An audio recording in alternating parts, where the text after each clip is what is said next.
اس میں سے 1,70,000 ان کے شہری تھے اور 30,000 اور ان شہریوں میں سے بھی 30,000 ان کے بالغ مرد تھے، یعنی کہ انہیں موثر شہریت حاصل تھی، اور 1,15,000 غلام تھے جنہیں نہ تو زمین خریدنے کا حق تھا اور نہ وہ شہریت کے حقوق حاصل کر سکتے تھے۔ چاندی کی کانوں میں جو کام کرنے والے مزدور تھے ان پر سخت مظالم کیے جاتے تھے اور ان کو قید رکھا جاتا تھا، ان سے زیادہ تر کام لیا جاتا تھا۔ جو ارسطو نے غلام کی جو تعریف بتائی ہے اسے پڑھ کر انسان پر کب کبھی طاری ہو جاتی ہے۔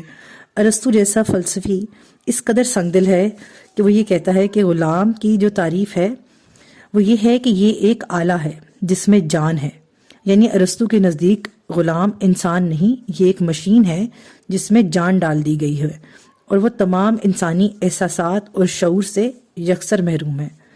استغفر اللہ۔ یونان کے حکماء اور فلاسفر۔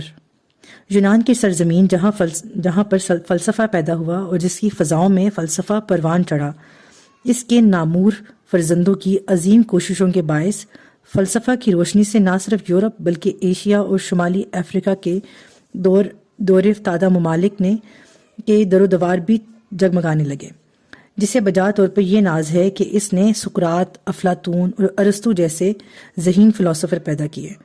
لیکن جب ہم اس وقت ان کے نظریات کا مطالعہ کرتے ہیں تو ہمیں احساس ہوتا ہے کہ ان میں اچھی باتوں کے ساتھ ساتھ ایسی خرافات بھی ملتی ہیں جنہیں پڑھ کے لگتا ہے کہ اس وقت کے لوگوں کی جو عقل تھی نا وہ انتہائی کمزور اور کمتری کا شکار تھی۔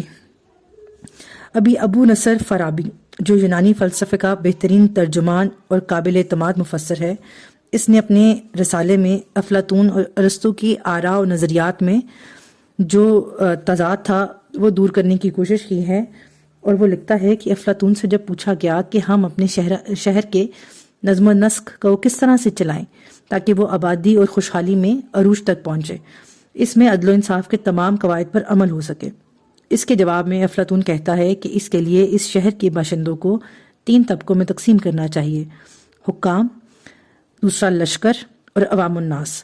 اب جو حکام اور لشکر ہے نا، یہ 2 طبقے اس مثالی شہر کے نگہبان ہیں، داخلی انتشار اور بیرونی حملوں سے بچانا ان کی ذمہ داری ہے، اس لیے ان 2 طبقوں کی طرف خصوصی توجہ دی جائے اور ان کی خصوصی تربیت کا اہتمام کیا جائے۔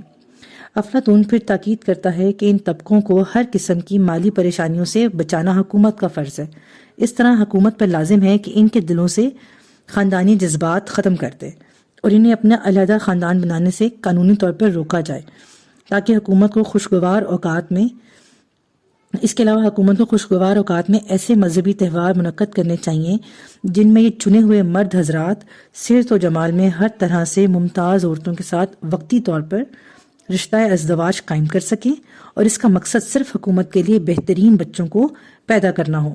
جب وہ عورتیں بچے جنیں تو ان بچوں کو ان سے لے لیا جائے اور تمام بچوں کو ایک مکان میں رکھ دیا جائے، اور وہ عورتیں آ کر جب انہیں دودھ پلائیں تو ان عورت کو یہ پتہ ہی نہ چلے کہ کس کا بچہ ہے، اور وہ بالکل ان کو بچوں کو نہ پہچان سکیں۔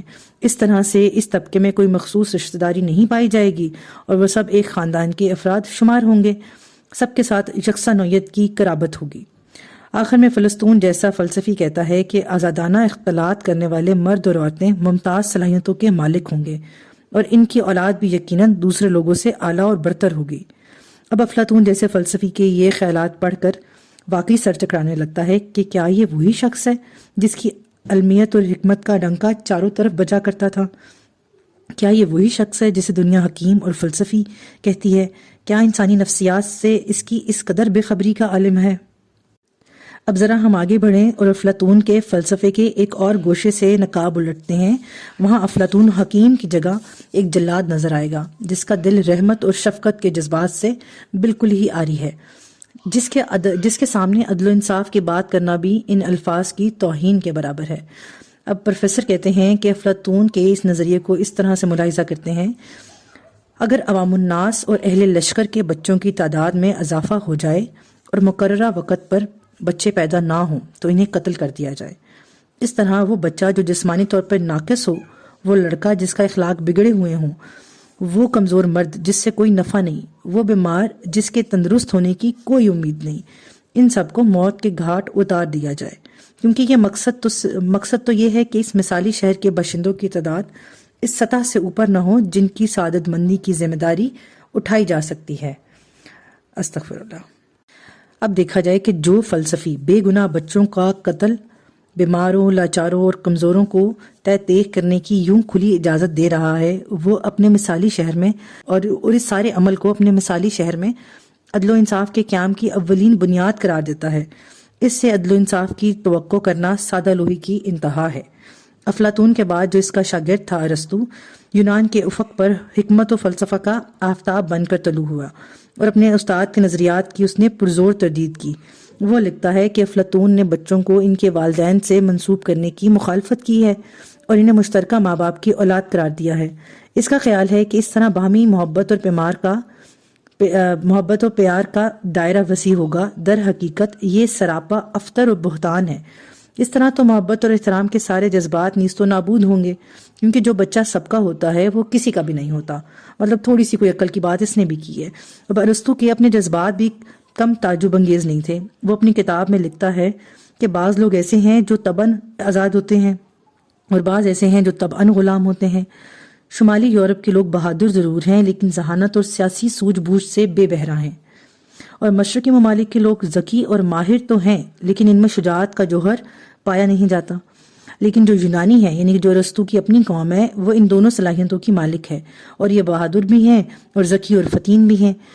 اس لیے یہ جو قوم ہے نا، یہ سب کے اوپر حاوی ہے۔ یعنی کہ جو اہل یونان ہیں یہ سردار ہیں، آزاد ہیں، اور باقی سب ملکوں کے باشندے ان کے غلام ہیں۔ کوئی یونانی اپنے یونانی بھائی کو غلام نہیں بنا سکتا۔ یہی وہ برگزیدہ قوم ہے جسے ارسطو اولین ضرورت قرار دیتا ہے کہ جس کی قابلیت مسلم ہے۔ اب کیونکہ یونانی سردار ہیں اور باقی ساری قومیں غلام ہیں، اس لیے غلام میں اور آقا کے اندر انسانی مساوات کا تصور تو آ ہی نہیں سکتا۔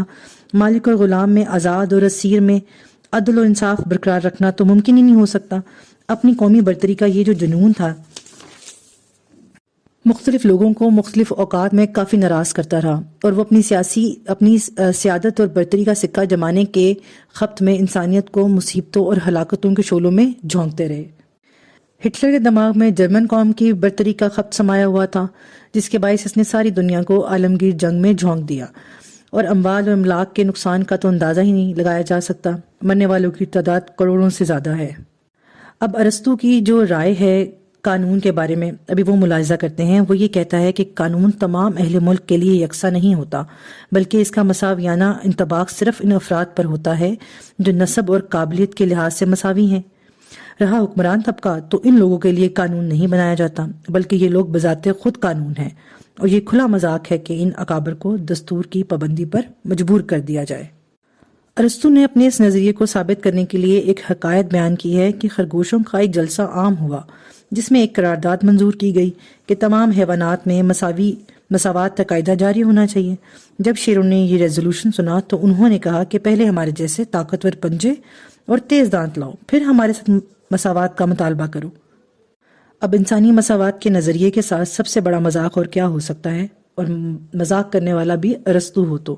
ابھی اس کے مطابق یہ عدل کے خلاف ہے کہ ایسے سردار کو کسی عامی کے بدلے میں قتل کیا جائے یا اسے جلا وطن کر دیا جائے اور اسے عام لوگوں کی سطح پر اترنے پر مجبور کیا جائے۔